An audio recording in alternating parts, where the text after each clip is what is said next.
Good morning. Good morning. Well, I say good morning like y'all know it's morning. You don't know what time. I don't know when I'm going to release this episode, but it doesn't matter because you're in for another treat. Y'all know I'm constantly running my mouth, and sometimes I have a whole lot of good stuff to say. I would like to say so myself, but I have a guest today. I'm so excited. It's been a long time coming. And I just want us to listen, to have an open mind, open heart, and an open spirit. And I'm just going to let you introduce. Why don't you give us your name? And then I'm going to roll out the receipts for you. Okay, good morning, everyone. My name is Imani Brooks-Wheeler. As Precious said, it has been a long time coming, and she's my BFF in my head. I have been really looking forward to this opportunity. So, Precious, thank you so much for having me. I really appreciate it.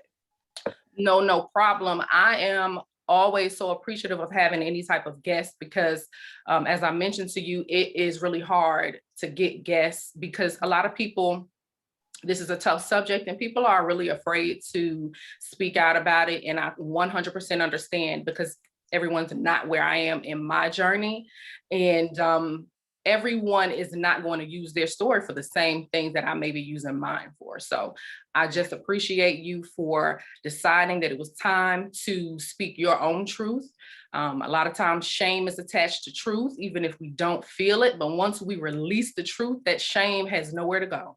That's what we're doing today. We're going to let that go and we're going to go ahead and open up the pathway for some healing. Okay. Absolutely. Well, before we get started, let me toot your horn. Okay. For you. Okay. Roll out the receipts. CVS receipt. We know CVS receipts are long. So let me roll out the receipt. Come okay? on, ma'am. Let me tell you a little bit about Miss Imani. All right. So she was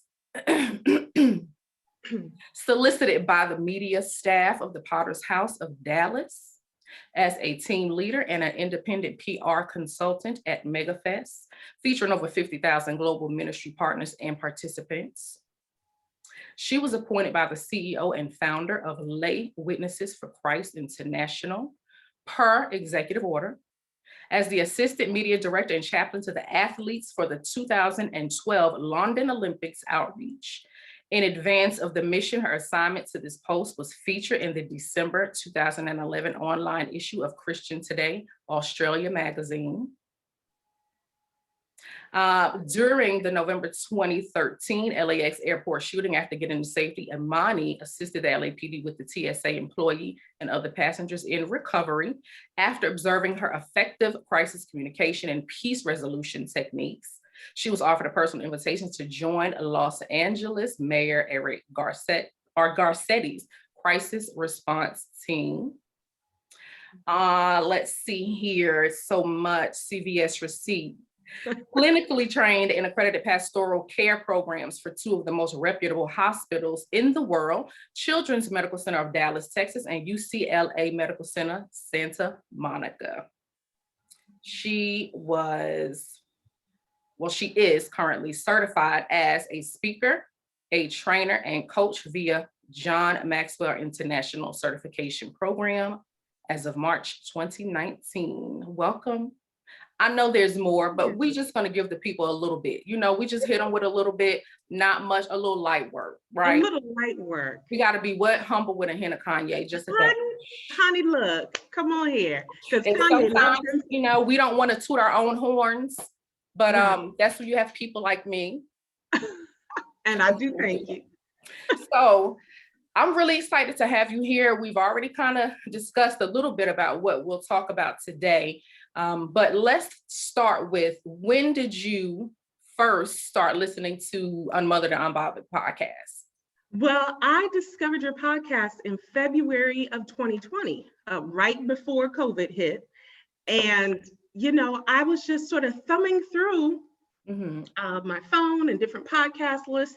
And I was like, I really need to start getting into podcasts. And immediately the title just completely struck me. And I listened to that first episode where you were talking about, hey, this is about healing. This is not about diminishing anybody. This is not about assaulting someone's character.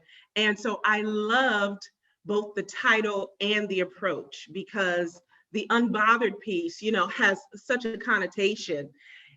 But when we apply it to what you're talking about, it's like, hey, I'm unbothered by whatever the dysfunction was because I have chosen to be healed. And that was what drew me in. So I've been a fan for about a year now. Well, thank you. And thank you for bringing up the title, because that was something I went back and forth with so much. Mm-hmm. And I had another name, and it would have gone over a lot better, mm-hmm. but it was not the message that I wanted to portray. This Unmothered, and Unbothered is me. That's how I talk. It's something I would say. And so even my close friends that I shared it with, because I'm the type of person, you have to know who to share things with, because everybody doesn't want to see you doing well. And some people are afraid to do things themselves, and they'll try to project those fears onto you. I didn't need that. The few friends that I shared it with, they were like, the other one's not even an option. Like, you don't talk like that, And I knew that people would be thrown off a little bit at first, but the key to the name of my podcast, is all about not allowing the things that happen to us between ourselves and our mothers, and the effects of the relationship, whether your mother was absent, whether your mother was there and she was a narcissist, or whether she was an addict, or whatever the situation is. You do not allow that to hinder your progress in life. Does it mean that we don't hurt, that our feelings aren't hurt sometimes? That's not what it's saying. It's just saying that it does not impact us so much that we can't live our lives, and it's not crippling. Right. So I appreciate you for recognizing that. I do. What do you remember about any of the episodes, or something that, besides what you just said, is there a specific episode maybe, or a title, or anything that stands out that maybe people would want to listen to? There were a couple that really, really stood out the most to me. When you were talking about the importance of being transparent and telling your story, and how you understood the need to not necessarily ask your mom for permission, but just to let her know, hey, this is what I'm going to do, and this is why. And just this past week, I said on a social media platform, your testimony isn't even about you. It's about other people. And so when you were saying that, it sounded a lot like myself when I was hearing that. I also love the emotional manipulation one that you did, because I definitely experienced emotional manipulation by the person who raised me. And the gaslighting episodes, both of them back to back. Oh my goodness, because that is something that so many people are in denial about. You're thinking something different, and as you said a few times, what you're not going to do is insult my intelligence. I know what I'm experiencing of you and from you. And so those episodes really stood out the most to me. And those are the ones I would highly recommend people to listen to, probably first as they're getting started, because I feel like it sort of lays the groundwork for you to be receptive to hear everything else that you're saying on the podcast. But those just really stood out the most to me. Thank you. The one about when I explained that I asked my mother how she would feel, but I let her know I was doing it. But and that one, doing that thing, that act of being concerned about her knowing first, showed me growth within myself just in that small act, because I normally wouldn't have cared. I wouldn't have cared. I don't care how she feels. This is my life, and a hit dog gonna holler, that type thing. But I didn't understand for the longest time why I could not start or release that first episode until we had a conversation, knowing that I didn't know how she would receive it, knowing that it could turn into us not talking for 6 months, or, but it was me doing my part. And ironically enough, she feels just like what you said, that this is my story and I have a right to tell it. And she listens to it. And if she has a problem with something, she'll call, and say, but she is very careful now how she does it, because she hears how I feel in the episodes, and she's listening. And so it's I know that I did the right thing by Absolutely. letting her know what I was doing. So Yeah, yeah, I can attest to that. I had a conversation with my mom on New Year's Eve. And the way that I approached it was, so mom, there's this podcast I've been listening to for the past year, mhm, and I'm going to do it. And I want you to know that I'm going to be both honest and honorable mhm, towards you. And this is the truth that I'm going to speak. And I sort of outlined different things that I wanted to share. And she paused when she heard your title. She paused because, of course, for our mothers hearing that, it puts them in an emotional space immediately because they're not seeing the perspective. It was easy for me to see where you were coming right, from because, right, we're on that same level of right, understanding. right. And so after she listened to me, she paused and she said, well, I can't be upset with you for speaking the truth.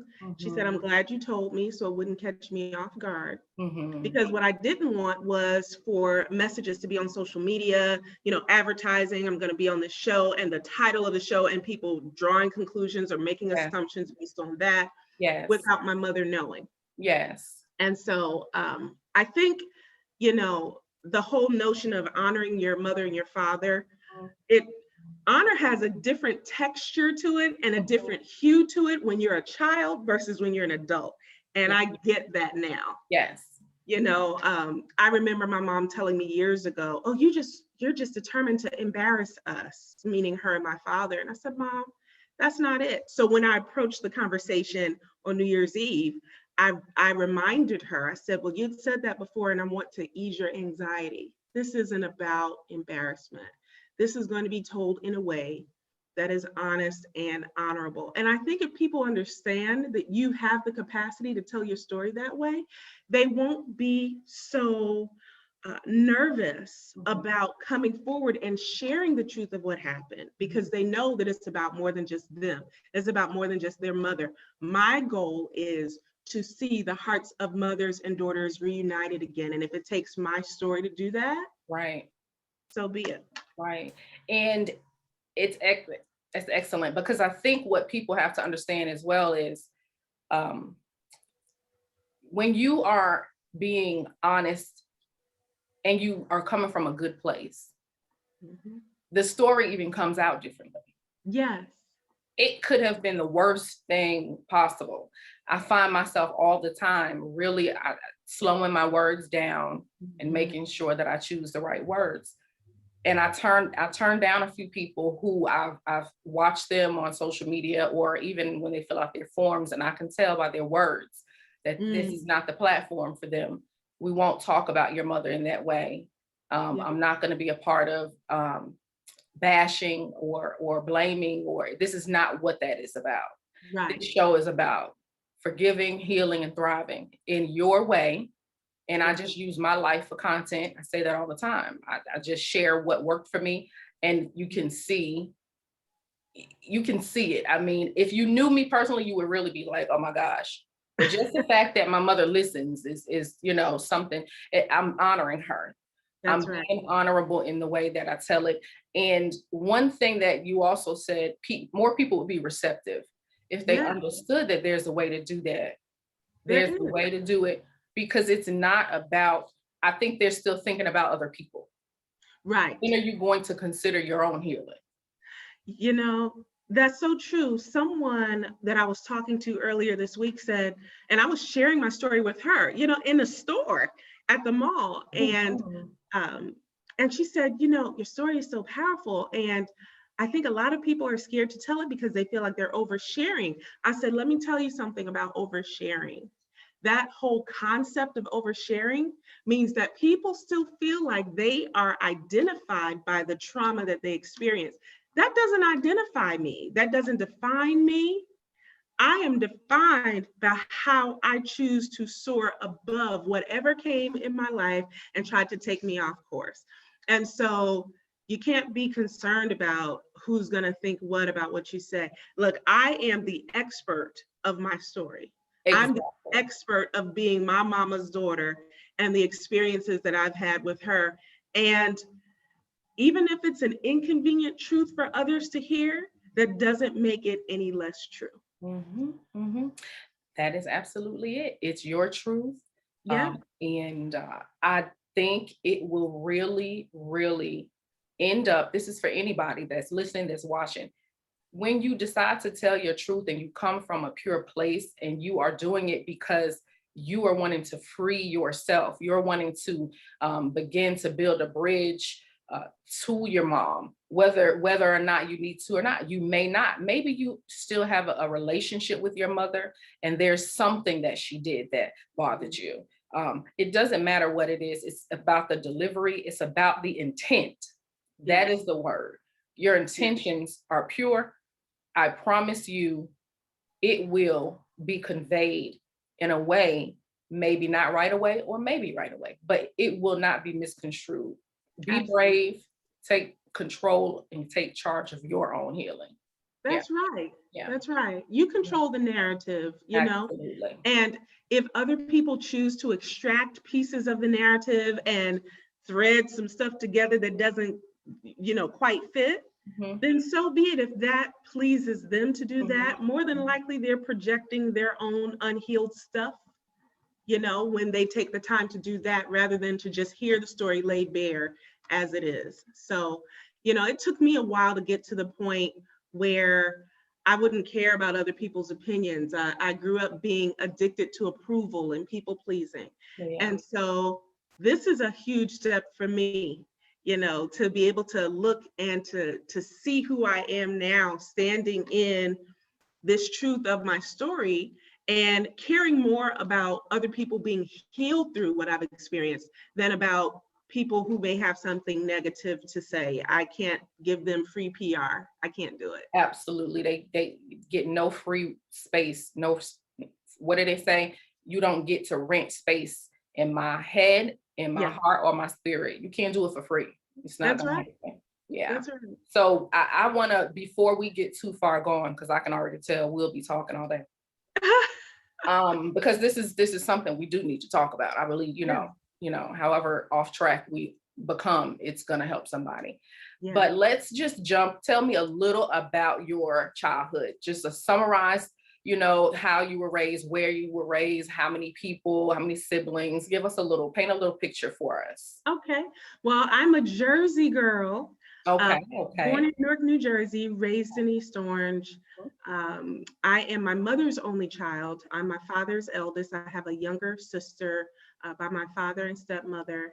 And, you know, really raised as that only child. My mom lived with us sporadically through my childhood. Neither of my parents were married, but I was raised by my maternal grandmother. And raised around a lot of older souls. So that's why I have such an old soul, and you do too. So we probably have had a lot of elders around us. Yes, and which is a wonderful thing. It is. And so I grew up with my great grandmother. You know, she taught me how to pray as soon as I learned my ABCs. Right. So I was right there at her apron. She was truly like my heart, my Nana. And like I mentioned, my maternal grandmother took the lead in raising me. We had my great aunt living in the home.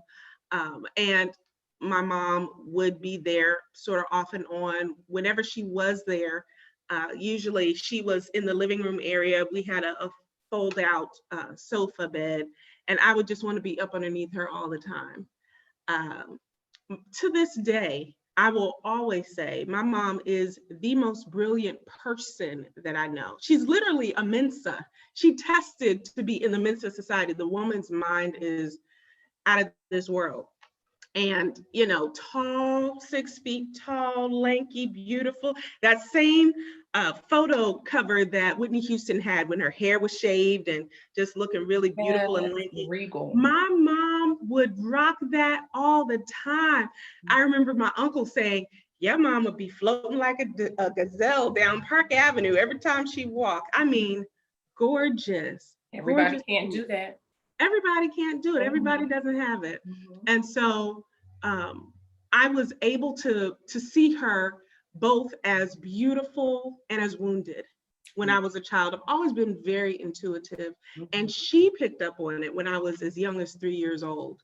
I would have dreams about things. I had a dream about a neighbor's child who ended up passing away at the end of that week. Um, and so my mom has always been very dialed into my intuition.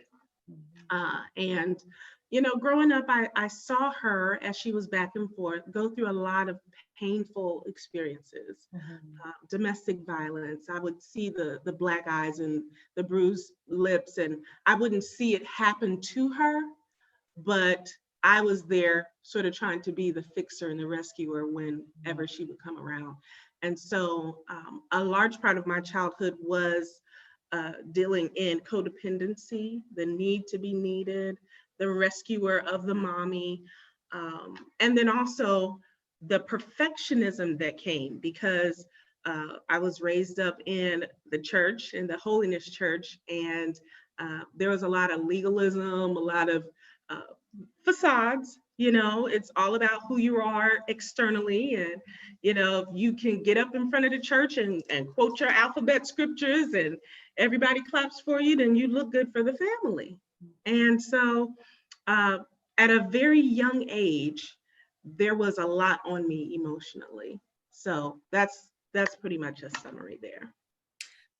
So I didn't know you were from New Jersey. I didn't know that.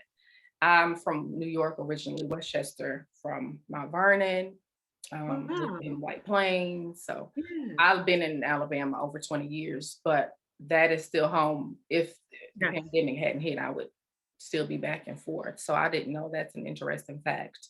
So Neither of us have the accent, so we couldn't tell. No. You know, my brothers, I have two older brothers, and really not both of them, but my oldest brother, he's moved from New York way after I did, even though he's 7 years older. He moved to Alabama probably in 2003 or something. He's still holding on to that accent, girl. I'm like, let it go, because when you forget, then Alabama come out, and then it just be free. Be free. So in your grandmother's home, yes, you were there for the majority of your childhood. Where would your mom be? Where would she go? Did she live somewhere else, or was she just a free spirit? You know, I would say predominantly a free spirit. She wanted to be there with me. My grandmother had temporary guardianship of me from the age of, I'm trying to think back. I'm trying to literally get the visual again of seeing the paper, but I think it was between 2 and 4. My grandmother had a temporary guardianship of me. And my mom has always been the black sheep of the family, the most talented, let me go on record as saying the most talented and the most intelligent, and has always been the black sheep. Her brilliance, I believe, has always been misunderstood, and her name literally means brilliant. Her brilliance has always been misunderstood, and her feelings have always been diminished. And so I believe that my mom was wandering, trying to find literally a place to call home, because home isn't just a physical location. We know this. No. And so because of the awareness that I had, even at a young age, of the dysfunction that she experienced as a child, I believe that it was just hard for her to consistently stay in the home with us. I was not privy to, you know, any arguments or anything like that. I never heard anything like that happening. But my mom had some experiences with homelessness, unfortunately. Even though we had a roof over our heads, she was often put in position to do things and guilt tripped about it if she wouldn't offer her services for free. And then when she would help and when she would assist, then she was often pushed to the side. And so looking for that love and that affection that she should have had then allowed her to open up the doorway for unhealthy relationships. And so the domestic partnerships that she had,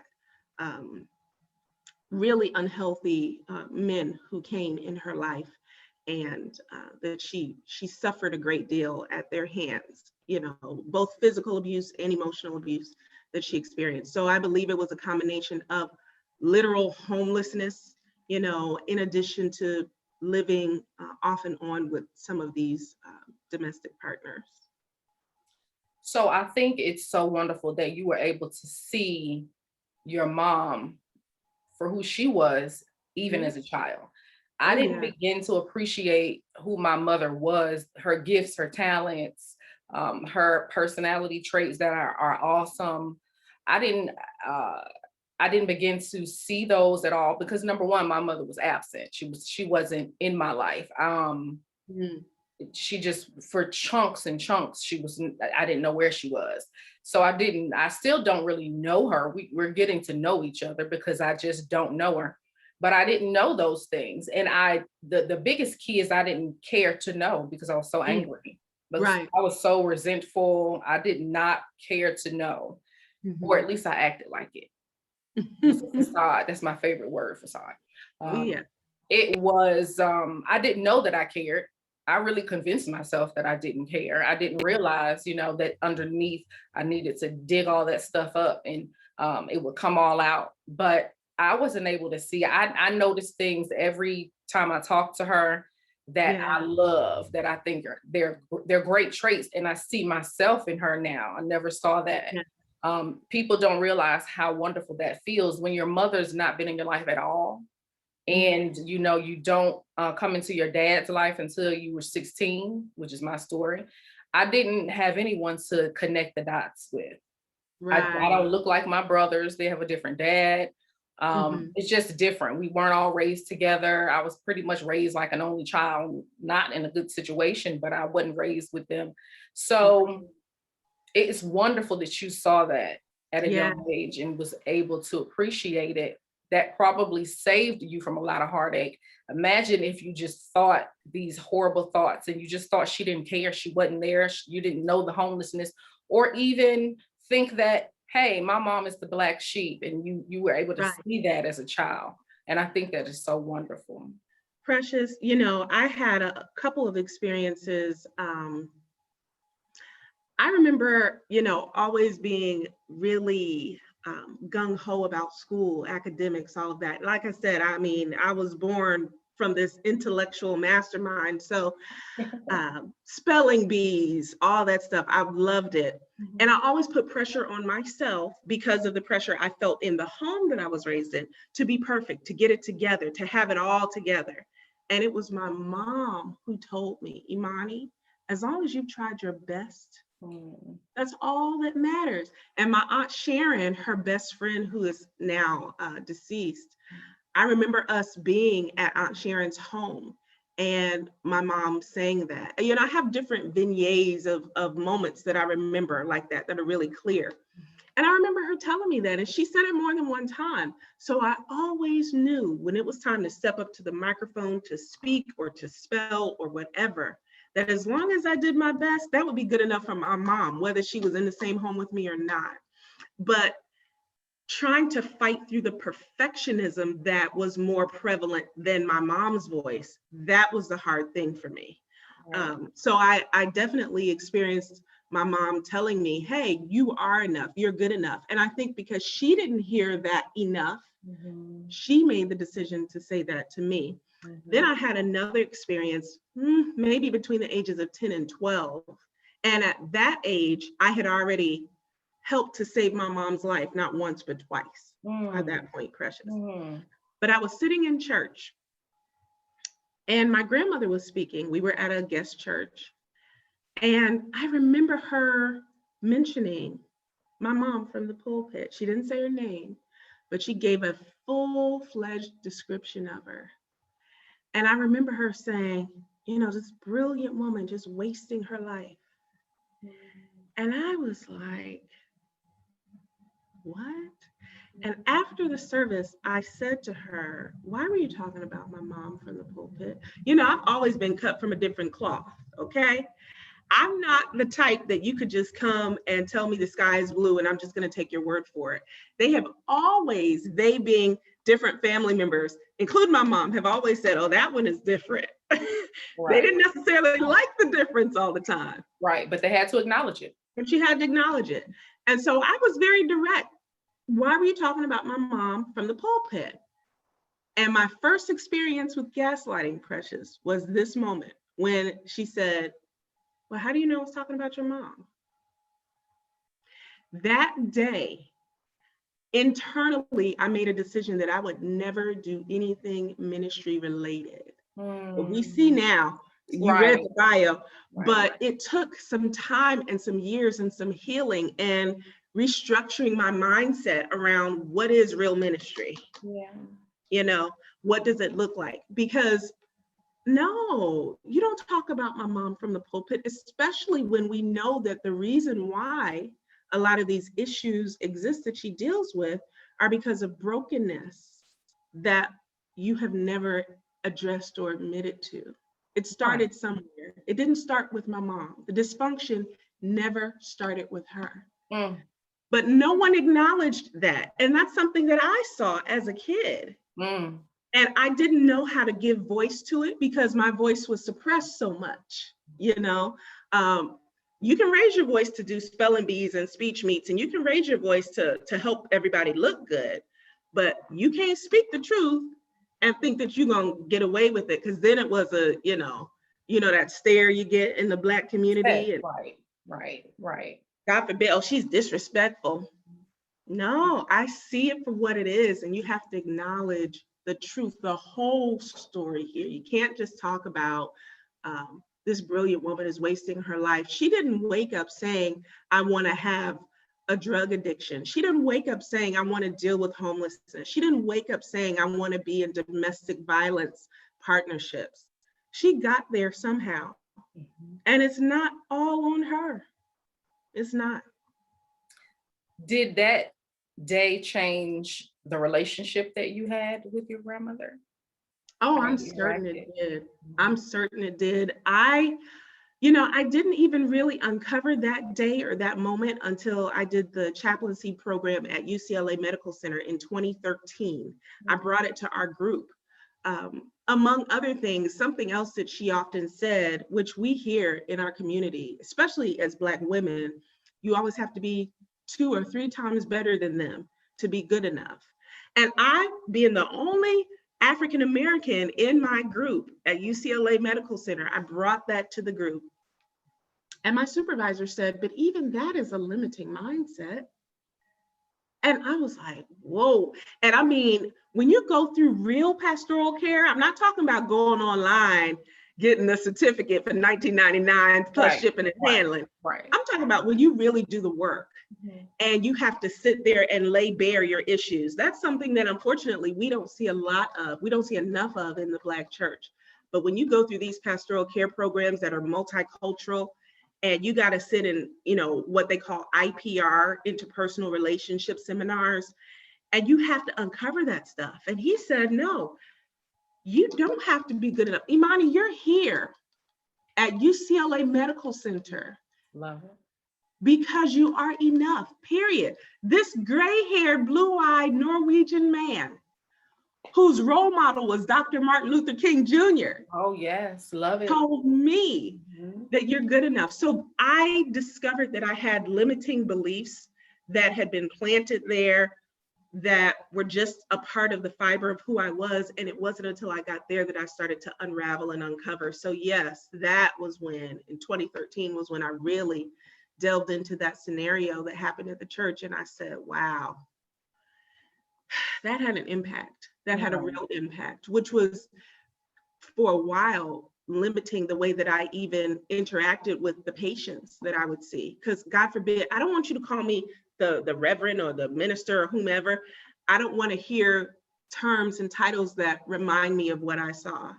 And so it took some healing, and it took God having to shake me to say, look, girl, this is who I've created you to be. Now you can do it differently, but what you're not going to do is run from it. You can't do it in your own way. That's the first thing I thought. But at that age, you don't know that. I didn't know. Thinking about that, right? Yeah. But again, thank God your heart and mind was in the right place even in 2013. Right. Even as adults, so we can limit ourselves and we can be immature in our thinking when it comes to Listen, no one wants to dredge up childhood trauma. No one wants to admit that the person that's supposed to love and nurture them the most, based on what, society says, has damaged us to the point that we're a full grown adult and we're still talking about it. Right. One thing I've always held very strongly to is that does not make me a weak person for admitting that this bothered me. When it came to my mother, I didn't like it when this happened. It made me feel like this. But ironically, I fight with that in real life, with saying that you hurt my feelings when you say that to me. Whether it's a friend, whether it's in a relationship, whether it's a coworker, I struggle with that because for me, I don't have the perfectionism aspect. I didn't get that piece. But what I did get was, let me prove to these people that I'm good without my mother. She ain't stopped nothing. I don't need you. I don't need your help. Yeah. What you said, don't bother me, because if my mama ain't here and I'm all right, then what you gonna do? That is it's true in some regard. Yeah, I'm resilient. I've been through a lot, but my feelings get hurt all the time. I'm a Leo, and we are, not going to admit that, but we are some of the most sensitive. Okay. And so now when it happens, I admit it. I have to say my feelings were hurt, or you hurt my feelings. I have to say that. That's part of me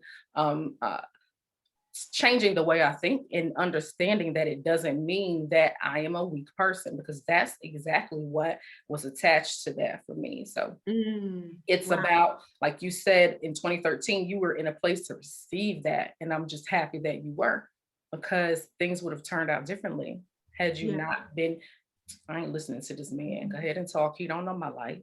Look right. What is this white man, this privileged white man in America gonna tell me? He was right. He was right. And I was in the space, like you said, to finally hear it. Like they always say, when the student is ready, the teacher appears. Yes. That's what happened. Yes. Like teacher. I'm like, I didn't even connect that, but yes to that too. Yes to that too. I do. I want to touch on how did you feel before you were in a place to want to share your story? How did you feel? What were the emotions and feelings attached to your story before this time period of you wanting to tell it? What was attached to that? Girl. A whole lot, right? That's a loaded question. I know, it's a whole lot. There was a whole lot attached, because due to the pain that my mom went through, as they say, hurt people hurt other people. And my mom said a lot of things out of her hurt and her pain.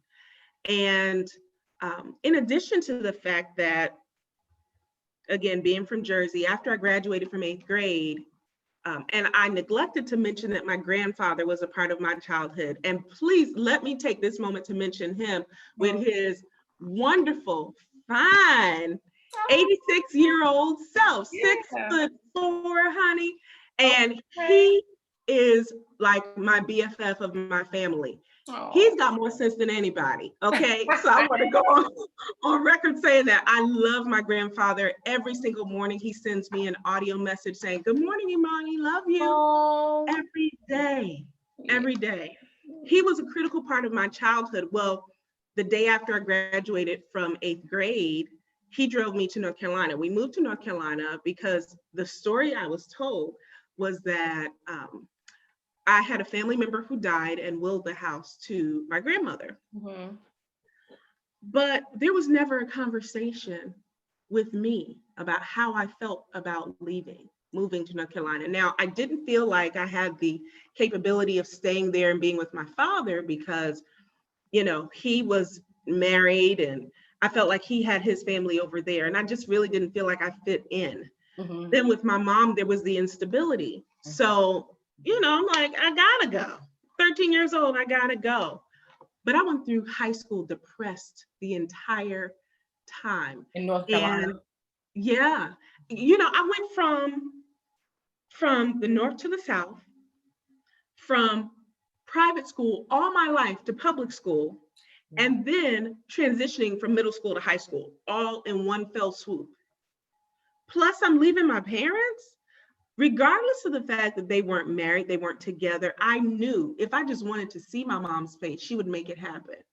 She didn't have a telephone. My mom never owned a phone until 2003, okay? We would have to catch each other with payphone calls or whatever.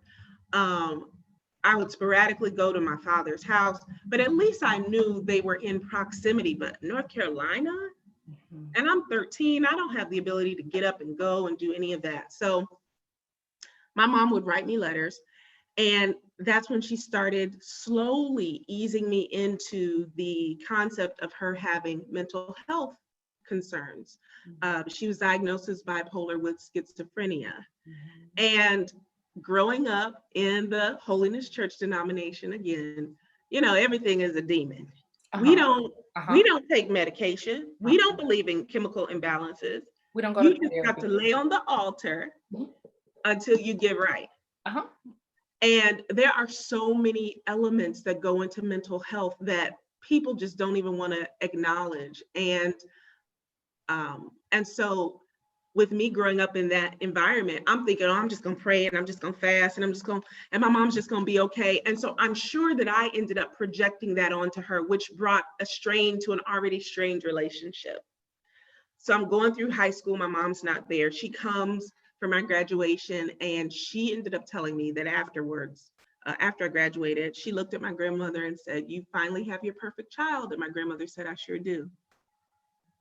Okay. So there's that. Okay. Pressure. A lot. I was just going to say that. All of that. You know, I go off to college, I go to Hampton, and, you know, still recuperating from being depressed all through high school and never really having anyone to talk to or anything like that about it, save one of my favorite teachers, my high school English teacher. But I just really internalized a lot of stuff. As I grew into adulthood, though, trying to integrate Imani the kid and Imani the adult in how I connected with my mom was really, really hard. I had a tendency to really pressure her about the smoking. Why are you still smoking? What's going on? And the same tendencies that I saw that I disliked in the church, or even with my family members, I pressed that on to her, even though I was her greatest advocate. But then I was just so frustrated all the time. Like, what are you doing? And why are you doing it? You know, and did not extend a lot of grace or mercy to her. And so I remember one time reaching out to her for her birthday, and I could tell she had been, you know, having a couple of things to drink, okay? She was in her own apartment. She wasn't out, you know, and about recklessly or anything like that. But I said something to her that triggered her. And she sent me an email. It was around February, and it was scathing. And she said something so painful in that email that was the start of what became a consistent breakdown between us. Basically saying, you know, I didn't have to give birth to you. I've heard that. You know, and that's the only segment of the sentence I'll say online, but it was very painful. And so that was in about 2012. And so between 2012 and then her getting sick in 2013, you know, me finding out about a doctor who was overprescribing medication that then fed into an already addictive personality. And my mom thinking that I don't accept her for who she is, separate from what was manifesting with this medication that she was taking, you know, and me not knowing how to differentiate between the two. So it was layers upon layers upon layers, Precious. When I was in the program at UCLA in 2013 is when I discovered the situation with her doctor. And then she got mad at me, and it was like I was trying to control her, and it was just this whole tug of war. And I'm like, I'm trying to save you. I'm trying to save you. And during that incident, that time frame is when I left out of LAX to go visit her. That's the day of the LAX shooting that I happened to be there. Going to see my mom, going to do a rescue effort for mommy. And end up rescuing other people. You know, and it's amazing. That's why I say your story isn't just about you. It's not. It's not. The most pivotal thing, though, that I knew last night in preparation for this that I want to share today, that I think will really round out the answer to your question. In 2018, and now this was, you know, again, I mentioned she got sick with the hospitalization in 2013. So between then and 2018, it was so much going on. You know, we'd be up and down in our relationship, talking, not talking. And I got a call in 2018 that she herself had called to get admitted to the ER, which I knew was odd for her. She hates the hospital. And she already had a particular health issue in addition to the mental health concern that was exacerbated. And so she was admitted and was on a vent. And I'm in Los Angeles. And I'm like, oh my gosh. Okay, let me go and see my mom. And when I tell you, I spent time in prayer. And just as clearly as I can hear you, I heard God say, stay right here. I was like, you gotta be kidding me. I have to be there for my mom. I would be less of a daughter if I wasn't there for her. It's been me and her in this thing. The people, the doctors, the nurses at all these hospitals, they know me. They hardly know any other family members. They may have known my grandfather periodically, but other family members were not present for my mom when she was sick. It was me and her. And she had told me years ago, Imani, even if everybody else in the family does their own thing, you and I will always be connected. I'm not going to abandon my child for anybody. Well, so here she is on this vent, and I'm praying, and the Lord is like, don't go anywhere. He said, you have to trust me on a new level. You've been doing this since you were 7 years old.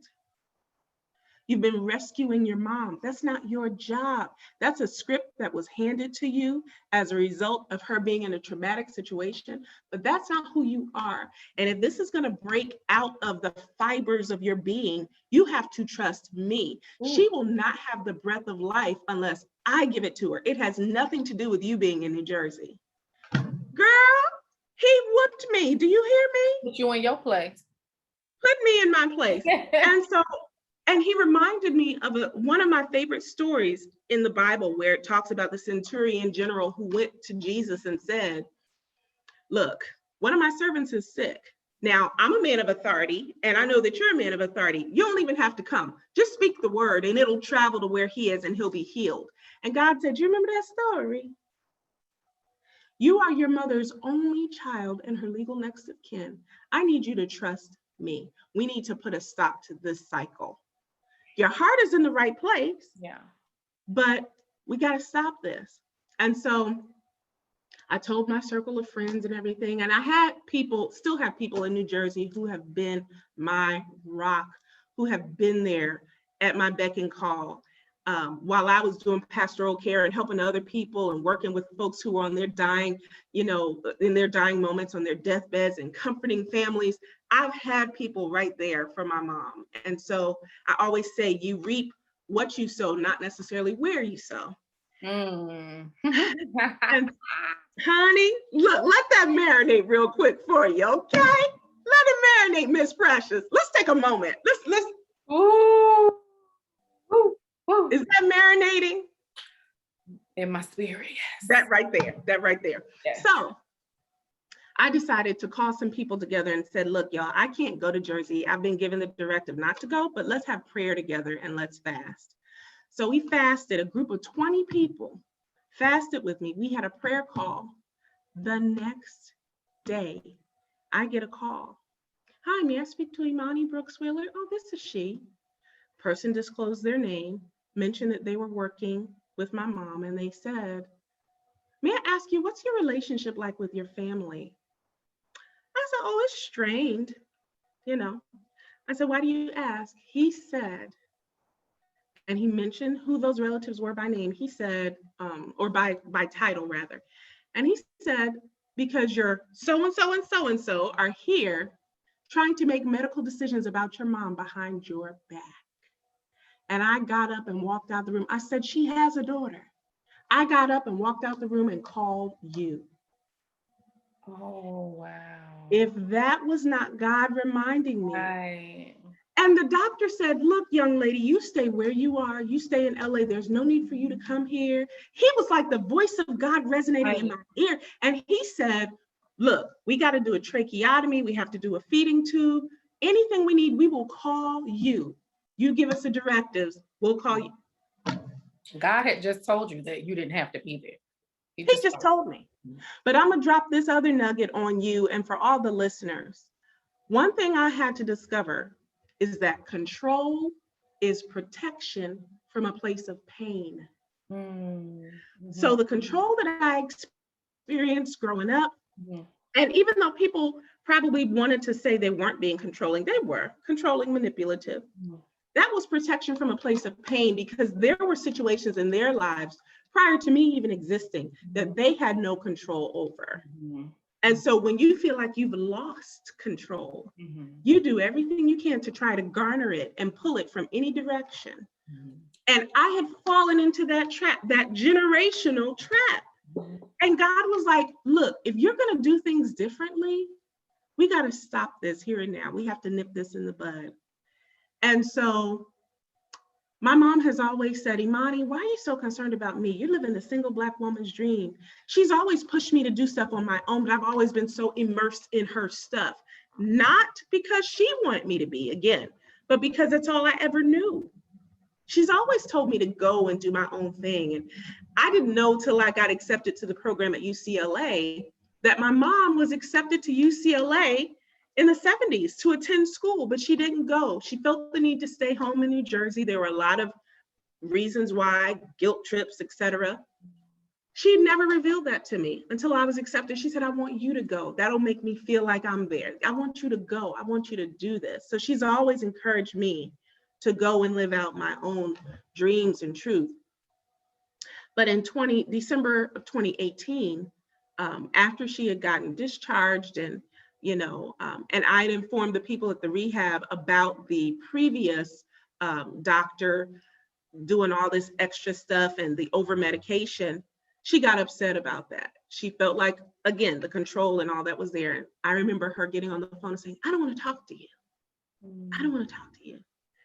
And she had put another family member in charge. She made them her power of attorney. I mean, she told the people to not have anything to do with me at all. You talk about hurt. Right. And you talk about the thoughts running through my mind, like, how can you be a chaplain for other people, folks who don't know you? Your own mama doesn't want you to do anything. You talk about just a blow to my self-esteem on multiple levels. And the rejection. And so December 2018, my mom said, I don't want to talk to you anymore. Well, my birthday is in November of last year, actually October. I received a call from someone who had communicated with her and they said, your mom wants to reach out to you. Of 2020. Of 2020, I'm sorry. Thank you, honey. So from all these years. December 2018 through October of 2020, no communication. No communication. That person, she didn't want to talk to. She didn't want to. And let me bring back up the honor piece. Remember I said honor has different textures and hues. Honoring your mother and father includes, even if they don't want to talk to you, you have to honor that too. That's it. And so I had to step back and honor and not push and push and push to try to be there because, oh, you need me to be here because I'm your advocate, I'm your greatest advocate. Yeah, that may be true, but if she doesn't want it, why am I going to spin my wheels doing that when I need to be focused and be about my father's business? And so the person who called me in October 2020 said that my mom wanted to reach out and she was actually discouraged from reconciling with me. By someone else in the church.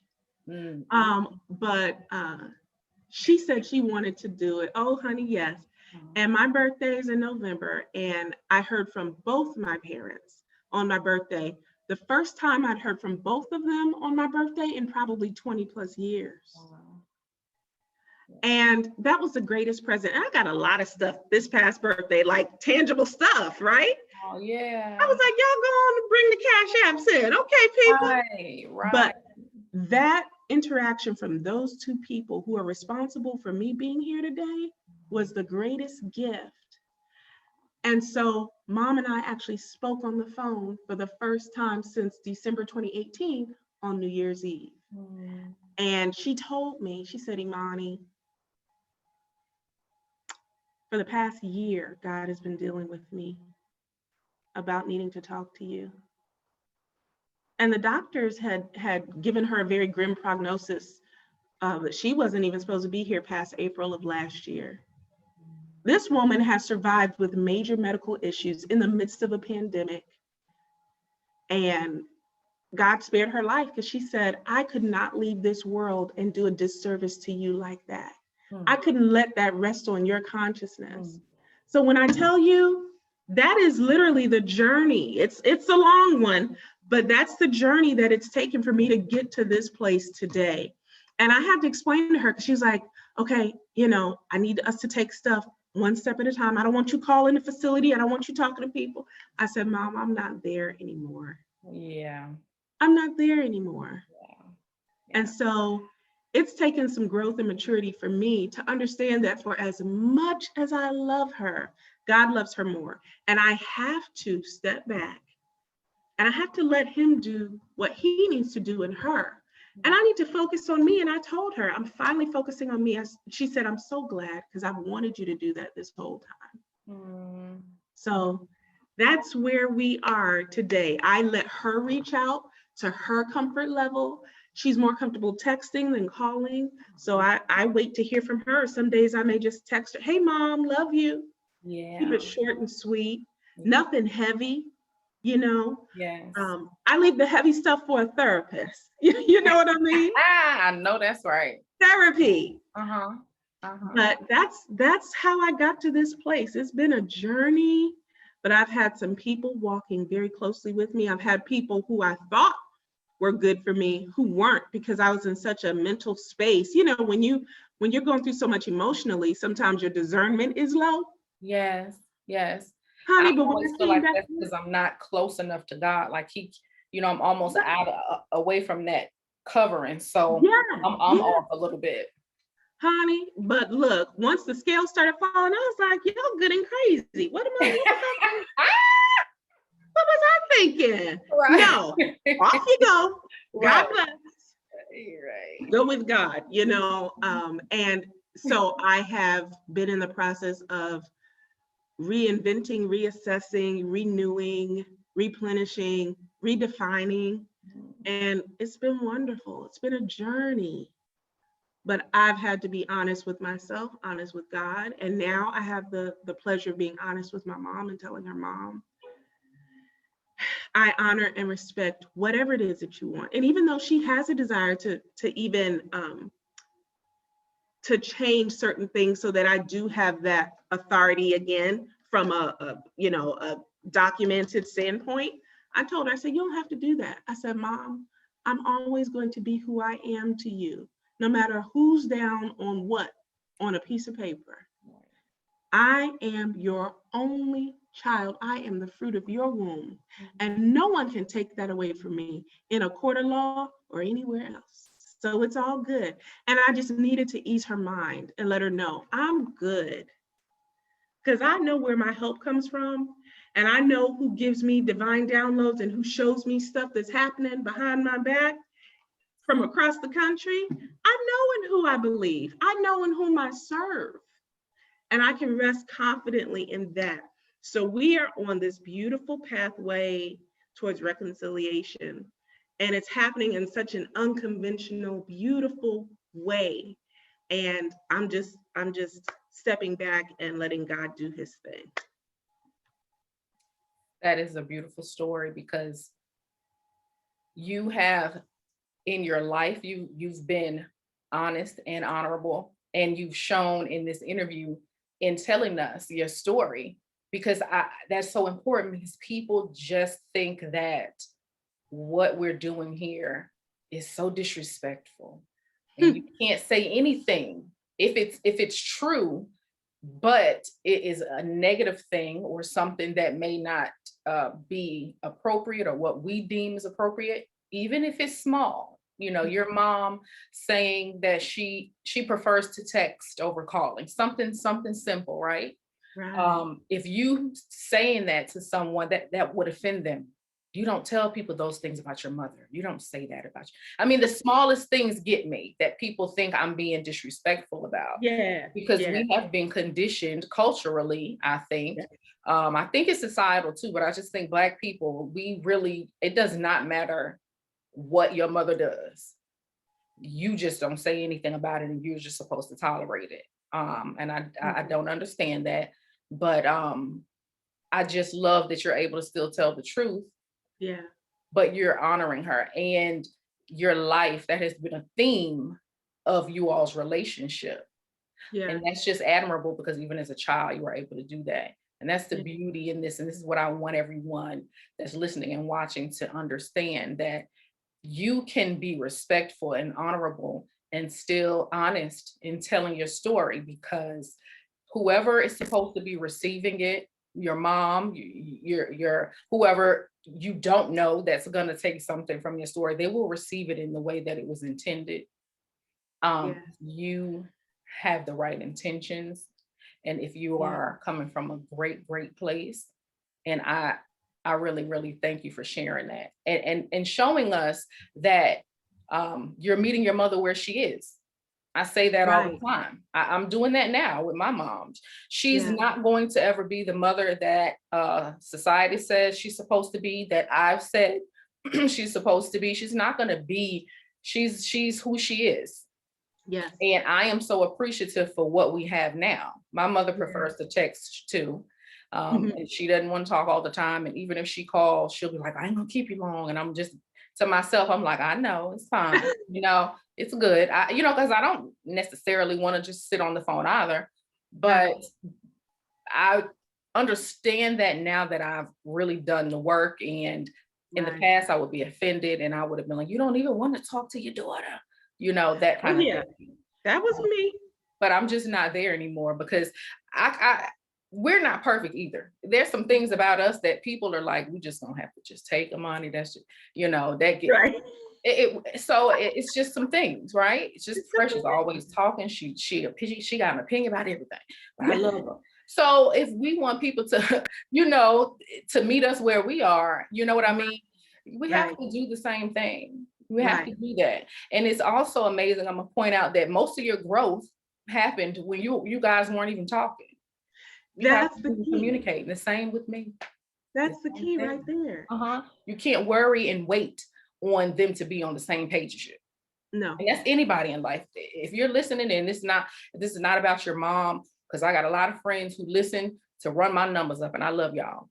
But if anybody in your life, anybody you need to heal from, to forgive, anyone that you need time to step back and to be able to give yourself the freedom to see them for who they really are, you don't need them to be on the same page. They're not ever going to be. Even if they're in a place of wanting to heal, reconcile, they will never be on the same, maybe in the same chapter, they will never be on the same page, and you cannot wait on that. Yes. And that your story is just a testament to that. It's the work you do alone. Absolutely. You have to be willing to do that. And I recognized, and I told my mom this when we spoke on New Year's Eve, I said, Mom, I pigeonholed you. I just made you my mom, and that was it. But you're a woman who had goals and dreams. Look, my mom was the lead singer in a group in the late 70s called Forbidden Fruit. Now, she should have known with that title, Forbidden Fruit. Risque. But she has the most beautiful voice. And that's another one of those beignets from childhood. I remember standing and looking up to her and listening to her sing You Are My Friend by Patti LaBelle. Oh, yeah. And she was, the group that they sang for it, they sang back up, or they opened for Lionel Richie and the Commodores and Graham Central Station. I mean, big people, right? And so I thought about it because she never pursued that dream because of the negativity that she was fed about, you in church and you ain't supposed to be singing for the world. And so she put her dreams completely not on hold. She just threw them away, and said, forget about it. And so when I interacted with her, I only interacted from the lens of being her daughter. And I had to sit back and think, she's so much more than that. My mom has layers. My father has layers. Yeah, we all do.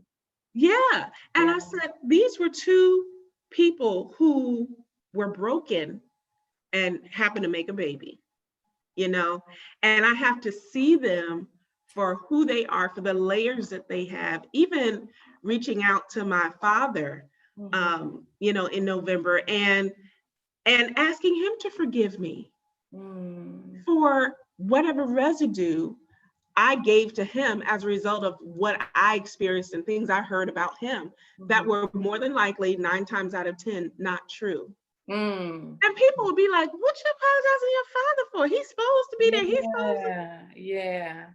And so sometimes we just have to do that. If we're going to break the cycle, we have to humble ourselves. Life is too short. And I've seen that as a chaplain, standing side by side with families, seeing families who still have all this tension and strain, and you're standing around the bed of a loved one who's dying.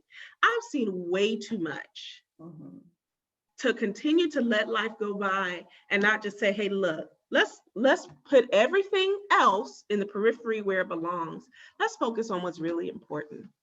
And that's what I told my mom. I said, look, the Bible says for me to honor you and my father, and everybody else, they can get y'all stand back there. But right now, my focus for my growth and my development is them. And then I still need to work on, and I'm honest, I still need to work on forgiving these other family members. I do. Me too. That's a work in progress. That is definitely a work in progress. And I, prior to the show, had some anxiety about mentioning certain people and all that. And I said, remember, this isn't about you. Yeah.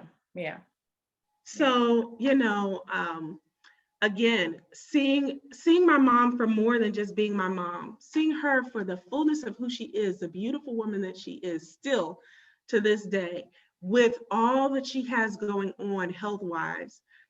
She took the most beautiful pictures on her birthday. I shared them on a selected Facebook post because everybody don't need to be seeing what's going on because everybody's not happy. No. And I'm wise enough to know that, but you could see the mask and you see her eyes just smiling, behind that mask, holding this big 3-foot tall teddy bear. She asked me for a teddy bear. I told her, Mom, I don't do anything little. Okay, so here you go. Right. And she was over the moon. It's the simple stuff that makes a huge, huge difference. And so, the growth had to happen, and I couldn't wait to talk to her. I was really persistent about wanting that. Let's grow together, Mom. Let's do. No, that's not it. And I was crazy enough at one point to tell God, Lord, if I just had the love of my parents, the way that I felt I should have it, because I think they've always loved me. Yes. But it's been from a broken place. Yes. This was the best they could do. Yeah. But I told God, if you just, if I just had the love of my parents, I would just give up everything else that you called me to do. Somebody was like, have you lost your mind? No, ma'am. No. That way. I was literally idolizing the relationship with them, or the desire for it, above what I'm called to do and who I'm called to reach. And when I finally realized that that's what I was doing subconsciously, but that's what I was doing, I was like, no, I got to change something. So I asked God to forgive me. Straight up, I was like, that was foolish. Right. My bad. Right. Forgive me. I didn't know. And we're going to do things differently. And that's why doors are opening for me, opportunities to connect with so many people on so many platforms. And being transparent and vulnerable and sharing my story is something that people need to hear. And so I'm grateful to be able to share it. Well, I'm really appreciative. I think you've done a great job showing everyone and explaining, because they hear it from me, but sometimes they need to hear from somebody else. Yeah. Just showing and explaining how you can speak your truth. Yeah. It's going to expose some people, but you can do it in an honorable way. Right. And I just want people to really, really understand that in their own time. Yeah. Because I know, some people really, friends and different things, there are some things that they Mhm. could face. Yeah. I have a friend, she can't even listen to the podcast. She says it's just, I try. I'm just not a podcast person. And I just, I don't understand it. It's not for me. And I'm Hmm. like, okay, but I know you and your mom. So I don't say Yeah. that to her.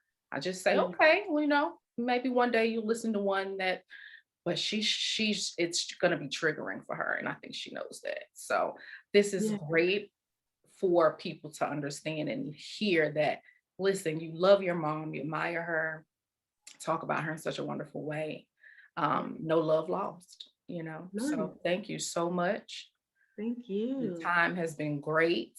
Yeah. And this is going to help some people, um, more than we know, of I course, agree. because it's out there and then it's just gone.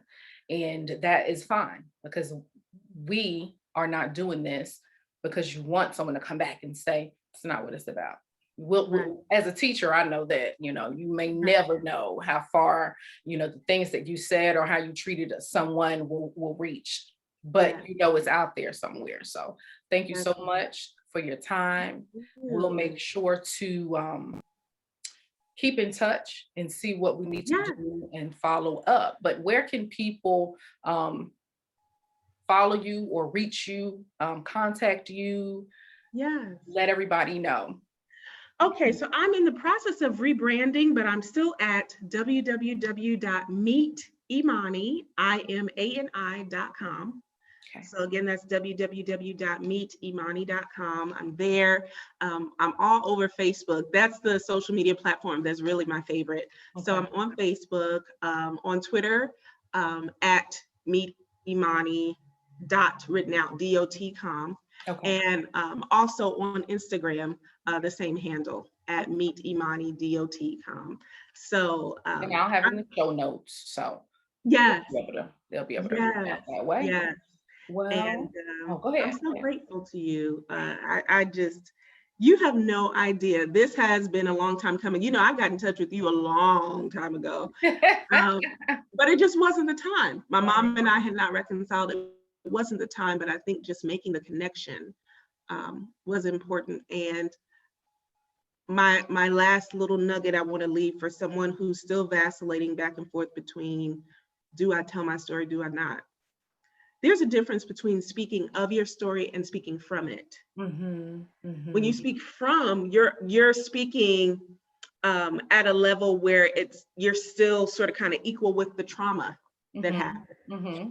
When you speak from it, that's an elevated place where you now understand my mind, my life is not defined by what these situations were. So speaking from your experience, versus speaking of your experience rather versus from, is really the most important thing to do. If I speak from it and paint myself as the mighty rescuer that my mom needed, or else she would just be in dire straits, that's not the fullness of the story. But if Right. I speak of it, I can see both her part and mine, and the importance of reconciliation, and humility and repentance on both sides. So that's my encouragement to anyone who's listening. And I just thank you so much, Precious, for this platform, especially as a Black woman. Mm-hmm. We need these conversations. And the fact that you have amplified your voice, and you've had the bravery to come out and to start speaking about it, it's going to help so many people. And Wow. so anything that I can do to help promote what you're doing, I'm more than willing to do that. Thank you. Thank you so much. That just fuels me to continue. So I Yeah, appreciate you. I yes, appreciate you. ma'am. And we will definitely keep in touch, because I just know there are some great things we can do. Yeah. Definitely. Well, thank you guys for listening. Look out for anything that Imani has going on in the future. I will make sure to keep in contact and share anything that may come up. And be sure to rate, review, and subscribe to the podcast, and be sure to share. And I'll talk to all of you guys later. Thanks so much for listening.